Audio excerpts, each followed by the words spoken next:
V.S. Achuthanandan ഇത്രയും senior ആയിട്ടുള്ള ആൾ, അദ്ദേഹമൊക്കെ practice ചെയ്ത ഹെൽത്തിൻ്റെ ഇതിലൊക്കെ അദ്ദേഹമൊക്കെ കരിക്ക് അങ്ങനത്തെ വളരെ ലൈറ്റായിട്ടുള്ള സാധനങ്ങളും വളരെ ഹെൽത്തി ആയിട്ടുള്ള സാധനങ്ങളും മാത്രമാണ്.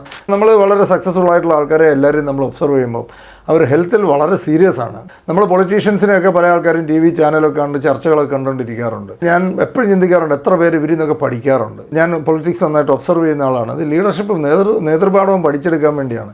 അവരൊക്കെ ചെയ്യുന്ന കാര്യങ്ങൾ, അവർ പറയുന്ന കാര്യങ്ങൾ, അതിൻ്റെ ഇംപ്ലിക്കേഷൻസ് എങ്ങനെ വരുന്നു, അത് എങ്ങനെ ആൾക്കാർ എടുക്കുന്നു, ഇതൊക്കെ പഠിക്കാൻ വേണ്ടിയാണ് പലപ്പോഴും നമ്മളിത് ഒബ്സർവ് ചെയ്യാറ്.